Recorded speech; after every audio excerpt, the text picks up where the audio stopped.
السلام علیکم سر بہادر خان صاحب. سر کیا ایسا ممکن ہے کہ انسان فزیکلی طور پر کسی نبی سے، کسی شہید سے، کسی صالح سے، کسی ولی اللہ سے، جبکہ وہ اس دنیا سے جا چکے ہوں، فزیکلی طور پر ملاقات کر سکے؟ کیا ایسا ہو سکتا ہے؟ ہم نے سن رکھا ہے کہ کشف بھی ایک بہت بڑا درجہ ہے، کسی کو مل جاتا ہے، اور اللہ والا جب کشف میں کسی سے ملتا ہے تو کیا وہ ملاقات فزیکلی ممکن ہوتا ہے کہ انسان کسی سے مل لے؟ اور دوسرا سوال میرا یہ ہے، عقائد کی دوری کی وجہ سے مسلمان اتنا بھٹک چکا ہے کہ وہ کسی بھی بات پر یقین کر لیتا ہے. کسی کا کوئی بھی نظریہ ہو، کسی کی کوئی بھی بات ہو، وہ اس کو سچ سمجھ بیٹھتا ہے. تو اس کے بارے میں آپ کیا بتاتے ہیں؟ بڑا پیارا کوشچن ہے، اور یقیناً آپ نے اپنے اس سوال میں، پہلے سوال میں جو جواب چاہیے آپ نے اپنے دوسرے سوال سے پہلے سوال کا جواب خود نکال دیا. یقیناً عقائد کی خرابی انسان کو گمراہیوں کے دلدل میں پھنسا دیتی ہے، اور انسان نے اگر اپنے منازل طے کرنے ہیں، انسان نے اگر اپنے آپ کو کامیاب کرنے ہیں، تو ان کو 3 مراحل سے گزرنا ہوگا. اور پہلا مرحلہ اس کا کیا ہے؟ عقائد ہے. دوسرا کیا ہے؟ اعمال ہے. اور تیسرا کیا ہے؟ اخلاق. عقائد خراب ہیں، اخلاق اچھے ہیں، اعمال اچھے ہیں، یہ شخص گمراہ ہے، اس کی قسمت میں ذلت ہی ہے. عقائد اچھے ہیں، یعنی میں یہاں پر ایک چیز ایڈ کرنا چاہتا ہوں کہ اگر علم صحیح ہے اور عمل غلط ہے تو اللہ پاک راہ راست ضرور دے گا. لیکن اگر علم غلط ہے، عمل صحیح ہے، تو گمراہی کے علاوہ کچھ نہیں، جہنم ہی ٹھکانا ہوگا. اس لیے کہ منزل کی طرف جس چیز نے رہبری کرنی ہے اس کا نام ہے علم، اور علم جڑا ہے عقائد کے ساتھ. آپ دیکھیں کہ اللہ پاک نے قرآن مجید میں یوں فرما دیا کہ من یکفر، جس نے انکار کیا کس چیز کا؟ اللہ پاک کا، والملائکۃ، فرشتوں کا، وکتبہ، کتابوں کا، اور رسولہ، اور رسولوں کا. تو پھر کیا ہوگا؟ اب انکار کرنے والا، یہ ساری کی ساری عقائد کی بات آ رہی. اللہ پاک انسان کا ذہن سب سے پہلے بنا رہا ہے عقائد کی طرف. تو فمن فقط ضل ضلالہ، یہ شخص اتنی گمراہی میں ہے کہ دنیا کی کوئی بھی چیز اس کو راہ راست نہیں دے سکتی سوائے جب تک وہ توبہ طائب ہو. آدم علیہ السلام سے لے کر رسول اللہ صلی اللہ علیہ وسلم تک سارے انبیاء نے آ کر سب سے پہلے انسان کی عقیدے پر محنت کی ہے. نہ نماز، نہ روزہ، نہ حج، نہ زکوٰۃ، کچھ بھی نہیں. اللہ پاک نے آ کر سب سے پہلے، اللہ پاک نے انبیاء کو بھیج کر سب سے پہلے انسانوں کو عقیدہ ہی سکھا دیا، اور سب کی نفی کر دی. سب جھوٹے، اللہ بہت بڑا، سب سے بڑا، بڑوں کا بھی بڑا. آدم علیہ السلام نے آ کر کہا لا الہ الا اللہ، اللہ کے علاوہ کوئی نہیں. تو کلمے کے 2 پورشن میں ہمیشہ 2 چیزیں آتی ہیں، لا الہ الا اللہ آدم صفی اللہ، لا الہ الا اللہ موسیٰ کلیم اللہ، لا الہ الا اللہ عیسیٰ روح اللہ، لا الہ الا اللہ اسماعیل ذبیح اللہ، لا الہ الا اللہ ابراہیم خلیل اللہ. پہلے پورشن میں اللہ کا اقرار، کیونکہ سبب یہ فعلم انہ لا الہ الا اللہ. دنیا میں آنے کے بعد سب سے پہلا سبب جانو اللہ ایک ہے، اس پر نو کمپرومائز. جب آپ اللہ کو مان لیں گے تو پھر اللہ پاک کے قوانین کو بھی مانیں گے. تو اللہ فرماتا ہے یہ میرا نبی ہے، اور اب نبی کے منہ سے اقرار کرواتے ہیں کہ لا الہ الا اللہ محمد رسول اللہ، ہاں یہ میرا رسول ہے. تو ان دونوں میں سے یہ عقیدہ ہے. ایک پورشن کو مانتے، دوسرے کو نہیں مانتے ہو، آپ کافر زندگی. تو جب یہ میں نے آپ کو اس لیے کہا کہ جب عقائد میں مسئلہ آ جاتا ہے تو دنیا کی ہر برائی جنم لیتی ہے. تو پھر چاہے کوئی اٹھ کر کہتا ہے کہ میں نے کسی نبی سے ملاقات کی، کوئی اٹھ کر کہتا ہے کہ میں خود نبی ہی ہوں، تو وہ کیا ہے؟ وہ عقائد کا بگاڑ ہی ہے. اچھا، آپ جب یہ سوال کر رہے تھے تو مجھے کچھ سوالات یاد آئے، کیونکہ بہت زیادہ لوگ سوالات پوچھتے رہتے ہیں. اچھا، تو کسی نے مجھ سے یہ بھی سوال کیا تھا کہ وہ اس کے ساتھ بڑا لنک ہے، بڑا ملتا جلتا ہے. انہوں نے یہ کہا کہ سر ایک شخص ہے جو اپنے آپ کو علامۃ الدہر کہتا ہے، وہ کہہ رہا ہے کہ میں حضرت عیسیٰ علیہ السلام کے ساتھ ملا ہوں. انہوں نے پھر وہ کلپ بھی میرے پاس بھیجی اور انہوں نے کہا کہ میں حضرت عیسیٰ علیہ السلام کے ساتھ ملا اور عیسیٰ علیہ السلام نے کہا کہ میں تو ابھی امریکہ میں رہتا ہوں. اچھا یہ کیا ہے؟ عقائد ہے. آپ جب عقیدہ غلط ہوتا ہے تو پھر اس طرح کی چیزیں. اور انہوں نے یہ بھی کہا کہ میں تو معاذ اللہ رسول اللہ صلی اللہ علیہ وسلم کے ساتھ ڈائریکٹ ملتا رہتا ہوں اور میں جو کہہ رہا ہوں یہ رسول اللہ صلی اللہ علیہ وسلم کا فیض ہی ہے. اچھا پہلے تو یہ ثابت نہیں کر سکتے کہ آپ نبی کے ساتھ براہ راست خود ملتے ہیں، کیونکہ میں آپ کو یہ بتا رہا ہوں کہ ولی کو پہچانتا ہے، کتب کو پہچانتا ہے، اور پیر کی پرواز کو جو ہے جانتا ہے، ابدال کی پرواز کو نہیں جانتا، اور ابدال کی پرواز کو جانتا ہے، پھر وہ غوث کی پرواز کو نہیں جانتا، اور پھر غوث کو پہچان لیتا ہے، صحابی کو نہیں، صحابی کو پہچان لیتا ہے، لیکن پھر وہ نبی کو نہیں پہچانتا. تو یہ جو کہہ رہا ہے کہ میں یا نبی سے ملا فزیکلی یا میں فلاں ولی سے مل سکتا ہے. ہاں وہ ایک روحانیت کی ایک سٹیج ہوتی ہے اور وہ بہت بڑے منازل سلوک کے آپ کو طے کرنے ہوں گے. تصوف کے اندر آپ سلوک کے راہ سلوک کے مختلف منازل آپ طے کریں گے. وہ ایک سال کی بات نہیں ہوتی کہ صرف آپ نے جو ہے صرف کچھ ضربے جو ہیں وہ لگا لی کلمے کی اور اللہ پاک کے نام کی تو آپ کو وہ والا مرتبہ جو ہے مل گیا. وہ آپ پھر اس میں بھی جب آپ جائیں گے کشف میں جائیں گے تو پھر آپ یہ نہیں طے کر سکتے کہ میں فلانے ولی کے ساتھ میں براہ راست فزیکلی ملا تھا. ایسا کبھی بھی نہیں، کیونکہ انعمت علیہم میں یہ ہے کہ 4 تربیت یافتہ ہے: انبیاء، شہداء، صدیقین اور صالحین. تو ان میں سے یہ انبیاء اور شہداء اپنے قبور میں وہ زندہ ہیں، ٹھیک ہے، اور زندہ ہے تو من اور الہ کی بہت علمی بحث وہ چلتی ہے. من الہ تک جاتا ہے، الہ من تک نہیں آتا. تو جتنے بھی عوام ہے یہ من کی کیٹیگری میں آتے ہیں. تو یہ خود محتاج ہے کہ خود یہاں سے جا کر کسی بہت بڑے مجتہد کے پاس، کسی نبی کے پاس. ہم نبی علیہ السلام کے روزے اطہر پر جاتے ہیں، بڑے ادب سے کہتے ہیں السلام علیکم یا رسول اللہ صلی اللہ علیہ وسلم. تو اب اس کے پہلو میں ابو بکر ہے، دوسرے پہلو میں عمر ہے، اور عیسیٰ علیہ السلام کے لیے جو جگہ ہے وہ چھوڑی ہے اللہ پاک نے کہ عیسیٰ علیہ السلام آئیں گے قیامت کے قریب.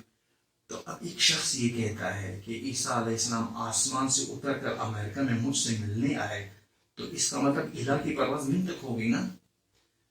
من تو ابتدا ہے اور الہ انتہا ہے. اور قرآن پھر تو آپ کل کو یہ دعویٰ کریں گے کہ جبریل بھی مجھ سے ملنے آتا ہے، وہ بھی آسمانوں میں ہوتے ہیں. پھر آپ یہ بھی کہیں گے کہ معاذ اللہ موسیٰ علیہ السلام بھی مجھ سے ملتے ہیں. یعنی آپ یہ کون سی عزت دے رہے ہیں ایک نبی کو جو فزیکلی آپ سے ملنے آتا ہے. اور پھر امریکہ جیسے جگہ میں، یعنی ہم جب کہیں سے گزرتے ہیں تو کچرا وغیرہ اگر پڑا ہوتا ہے تو ہم وہاں پر درود شریف پڑھنا بھی جو ہے بند کر دیتے ہیں، کیونکہ ادب یہی کہ اس میلے کچیلے مقام سے گزرو اور پھر اس کے بعد آپ اپنا ذکر جو ہے وہ جاری رکھو. تو عیسیٰ علیہ السلام اتنی گندی جگہ پر آپ اس کو بلا رہے ہیں اور پھر اپنی شوشہ آپ مار رہے ہیں کہ میں اتنا بڑا مجتہد ہوں، لوگ مجھ سے ملنے آتے ہیں. جب میں نے یوٹیوب پر اس کے اگینسٹ میں نے لیکچر بھی دیا جس میں میں نے یہ بھی کہا کہ یہ تو تواتر سے ثابت ہے، قطعی ثبوت سے ثابت ہے کہ عیسیٰ علیہ السلام اس وقت آسمان میں ہیں اور اپنے جسم کے ساتھ ہے. بعض لوگ پھر کہتے ہیں کہ اگر عیسیٰ علیہ السلام آسمان میں ہیں تو پھر عیسیٰ علیہ السلام تو آپ کہہ رہے بشر بھی ہیں، نبی بھی ہیں، کیونکہ فرشتہ تو نبی تو نہیں ہو سکتا، نہ عورت نبی ہو سکتی نہ فرشتہ نبی ہو سکتا. تو پھر حضرت عیسیٰ علیہ السلام آسمان میں کھاتے کیا ہیں؟ تو بھائی عیسیٰ علیہ السلام پھر فرشتے تو کچھ بھی نہیں کھاتے، تو پھر عیسیٰ علیہ السلام وہاں پر کیا کرتے ہیں؟ پہلی بات تو یہ آپ سے قبر میں یہ نہیں پوچھا جائے گا عیسیٰ علیہ السلام کیا کر رہا ہے. آپ اپنے ایمان کی حفاظت کرو، اپنے اعمال کرو. لیکن اگر آپ ایسے اندر سے خناس ہے کہ سیٹسفائی بھی نہیں ہوتے تو پھر اس کا جواب یہ ہوتا ہے کہ عیسیٰ علیہ السلام کی خمیر میں روح بھی شامل ہے، جس کو کہتے ہیں لا الہ الا اللہ عیسیٰ روح اللہ. کہ جب مریم کے پاس فرشتہ آیا اور اس نے کہا قالت انی اعوذ بالرحمن منک ان کنت تقیا، فرشتہ جبریل وہ انسان کی شکل میں ہے، تو مریم پاک دامن عورت تھی اور ہے، اور انہوں نے جیسے ہی دیکھا ایک انسان ہے، تو مریم نے کہا قالت انی اعوذ بالرحمن منک ان کنت تقیہ، اللہ پاک کی پناہ مانگتی ہوں، کون ہوا؟ تو فرشتہ کہتے انا رسول ربک، میں اللہ پاک کی طرف سے فرشتہ ہوں۔ تو مریم نے کہا کیا چاہیے؟ اس نے کہا لأہب لکی غلاما زکیہ، آپ کا بچہ پیدا ہونے والا ہے۔ تو مریم چونکہ دنیاوی ذہن اور جو دنیا کا ایکسپیرینس ان تتبعون الا ظن، تمہارا سارا علم تو تجربہ ہے، یہ تو اللہ پاک فرماتا ہے۔ تو مریم کہنے لگی انا یکون لی غلام، بچہ پیدا نہیں ہو سکتا، ولم یمسسنی بشر ولم اکو بغیہ، نہ میں شادی شدہ عورت ہوں نہ میں ناپاک عورت ہوں، بچہ کیسے پیدا ہو؟ تو اس نے کہا، فرشتے نے قال کذالک، جو تو کہہ رہی ہے سچ ہے لیکن اللہ کر سکتا ہے۔ تو مریم کی یہ جگہ پکڑ کر فرشتے نے ایسے تھوک ماری۔ یہ میں اس طرف آپ کو دیکھ رہا تھا۔ اب میں آپ سے ایک سوال پوچھتا ہوں، عقیدہ ہے ہمارا ایمان بالغیب سب سے معتبر ہے، میں ایمان بالمشاہدہ نہیں، ایمان بالغیب۔ تو اس پھونک کا پیٹ کے حمل کے ساتھ کیا تعلق ہے؟ ہم بایو پڑھتے ہیں، پھر ہم مختلف چیزیں، پوری زائگوٹ کی کہانی ہم بتا دیتے ہیں، پھر ایک پروسیس ہوتا ہے۔ تو اللہ پاک کیا فرماتا ہے کہ فحملتہ، بس مریم کو حمل ٹھہر گیا۔ یہ جو ف یہاں پر آ رہا ہے، ف اس پر داخل ہوا ہے، یہ ف یہ بتا رہا ہے کہ ہو گیا۔ پھر دوسری جگہ فأجاءها المخاض، پھر ف، پھر فانتبذت بہ مکانا قصیا، پھر ف، یہ اس کا مطلب کیا ہوا کہ ہوا۔ اب میرا عقیدہ یہ ہے کہ جو اللہ نے کہا وہ سچ ہے۔ اب سائنس کی ٹرمینالوجی میں اس کو تو کہیں گے وہ اس پروسیس سے، وہ فیکٹس تو ہے نہیں، سائنس تو ساری فیکٹس مانگتی ہے۔ تو اب جو یہ کہہ رہے ہیں کہ عیسیٰ علیہ السلام وہاں پر کیا کہتے ہیں، تو عیسیٰ علیہ السلام کی خمیر میں وہ پھونک شامل ہے یا نہیں، وہ روح شامل ہے یا نہیں، تو فرشتہ کیا کھاتا ہے؟ تو ایک صفت تو اس کی یہ ہوگی کہ وہ خمیر شامل ہے۔ تو ایک تو یہ ہے کہ اللہ پاک اپنے غیب سے کھلاتا ہے۔ اگر آپ کہتے ہو کیسا غیب، تو پھر کہو کہ اب آپ کو جسٹیفائی کرنا آپ کو زیادہ ٹائم لگے گا۔ وہ جس طرح جبریل نہیں کھاتا، تو جبریل کی ایک خمیر اور روح وہاں پر فرشتے تسبیح اور تحلیل کرتے رہتے، یہی ان کی خوراک ہے۔ تو عیسیٰ علیہ السلام بھی وہی کرتے ہیں۔ تو اتنا میں نے آپ کو بتا دیا۔ پھر اس کے بعد زمین پر ایک پیشاب اور پخانے والی ایک مخلوق وہ بیٹھ کر وہ یہ کہتی ہے کہ عیسیٰ علیہ السلام میرے پاس خود چل رہا ہے۔ تو قرآن، حدیث، اجماع، قیاس، خبر واحد، دنیا صحائے ستہ، ساری کی ساری تاریخی کتابوں میں کہیں سے بھی یہ ثابت نہیں ہوتا کہ فزیکلی آپ ایک امتی عوام الناس میں سے، اور پھر وہ ایسی عوام یہ ایک نبی کے ساتھ براہ راست فزیکلی ملتی ہے۔ تو یہ میں نے آپ کو مثالوں سے بھی بتا دیا کہ ایسا بالکل ممکن نہیں ہے۔ پھر امام الانبیاء رسول اللہ صلی اللہ علیہ وسلم پر یہ جھوٹ باندھنا کہ میں آپ علیہ السلام کے ساتھ خود ملتا ہوں، یعنی وہ نبی کہ صحابہ اس کو دیکھ نہیں سکتے تھے، بڑی مشکل سے دیکھتے تھے، یعنی جب دیکھتے تھے تو نظر نیچے کر دیتے تھے۔ وہ انوارات، وہ تجلیات، وہ رسول جو اللہ پاک کو خود دے کر آیا ہے، ہاں اتنا بڑا رسول، صرف ابو بکر اور عمر بڑی مشکل سے ان کو دیکھتے تھے۔ کیا اس کو آج کل کے دور میں 2022 کا ایک شخص اپنی آنکھوں سے اس کے ساتھ ملاقات بھی کرتا ہے؟ تو جب عقائد بگڑ جاتے ہیں تو پھر بات بہت دور چلی جاتی ہے۔ پھر صرف یہاں پر ٹھہراؤ نہیں ہوتا کہ میں نبی کے ساتھ ملتا ہوں، پھر تو لوگ کہتے ہیں میں خود نبی ہوں، جب تو خود کو مہدی ثابت کر رہے ہوتے ہیں۔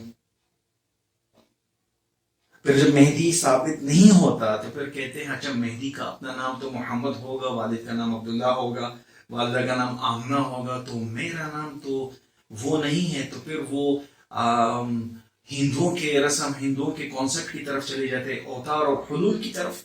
معاذ اللہ نقل کفر نہ باشد دی. میں اس لیے بتا رہا ہوں, میں عوام کو اویئرنیس دے رہا ہوں, کیونکہ اللہ پاک مجھ سے پوچھے گا قیامت کے دن کہ آپ کو پتا تھا ان کو کتنے لوگ اس طرح گمراہی میں بھٹک رہے ہیں, اور جنہوں نے اپنے اوپر جہنم کو واجب کر دیا ہے, اور پھر وہ وہاں سے کہتے ہیں کہ معاذ اللہ کے حلول والا سسٹم وہ اختیار کر لیتے ہیں کہ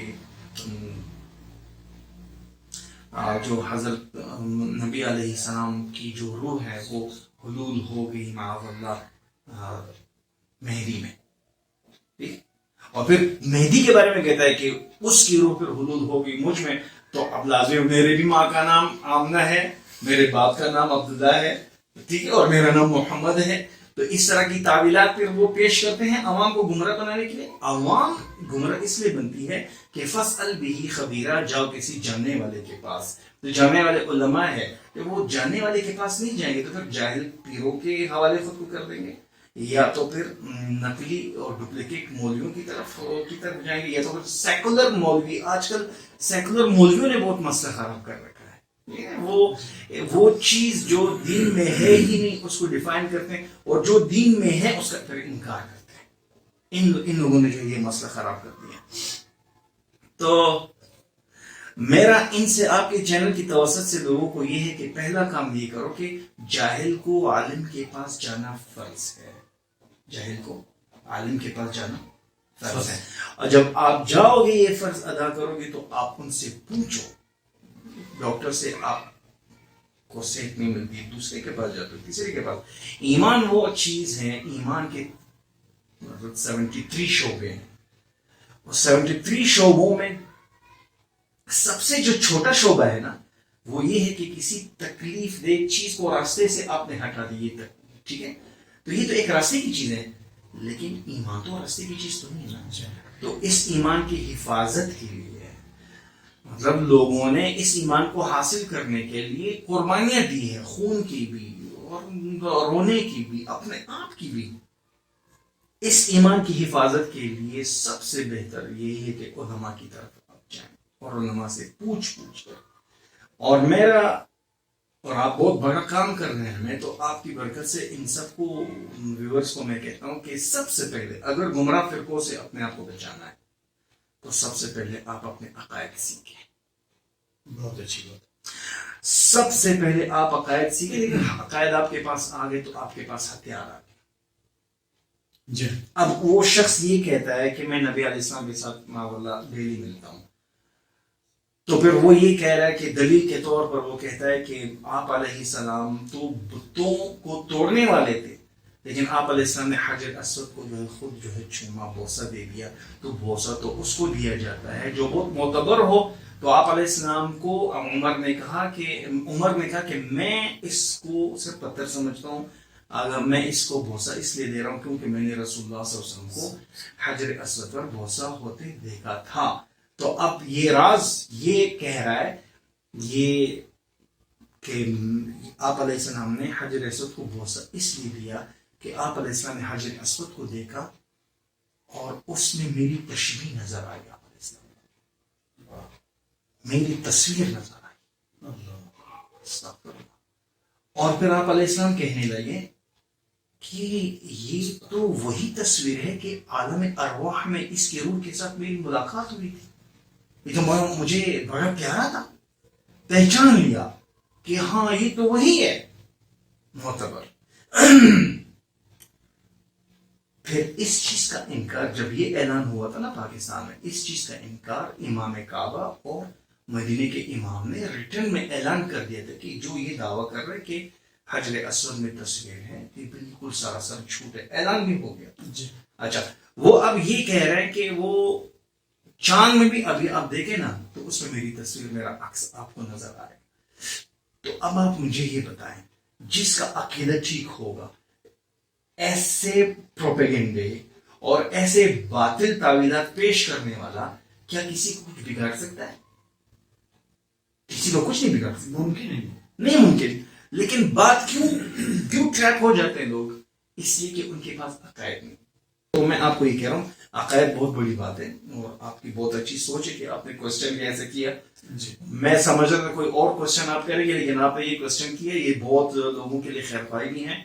تو میرا آپ سب سے یہ ریکویسٹ ہے اور اپیل ہے کہ اس موضوع پر جو کوشچن آپ کرنا چاہتے ہیں بالکل میری خوش قسمتی ہوگی کہ میں ان کا مدلل جوابات جو ہے آپ کی گزارش میں عرض کر دوں. تو اپنے عقیدے کا بہت خیال رکھیں. ساری زندگی آپ اخلاق سے چل رہے ہوں گے, ساری زندگی آپ اعمال کے مطابق چل رہے ہوں گے, لیکن قیامت کے دن آپ کے ہاتھ میں کچھ بھی نہیں ہوگا تو پتہ چلے گا کہ آپ کے فلانے عقیدے کی وجہ سے آپ کے سارے اعمال اللہ پاک نے آپ سے چھین لیے. تو ان لوگوں سے گریز کر لیں اور اپنے عقائد پر ڈٹے رہیں. وہ دین جو تواتر کے ساتھ 1400 سال سے ہمارے پاس پہنچا ہے, علماء موجود ہے, کتابیں موجود ہے, ان سب کو چھوڑ کر ایک نام نہاد آ کر جو ہے پھر خدائی کا بھی دعویٰ کرتا ہے, عقائد سے آپ کو دور لے جاتے ہیں, سراسر گمراہی ہے. تو آپ لوگ اس کی ضرور مشق کریں اور کوشش کریں. بہت بہت شکریہ.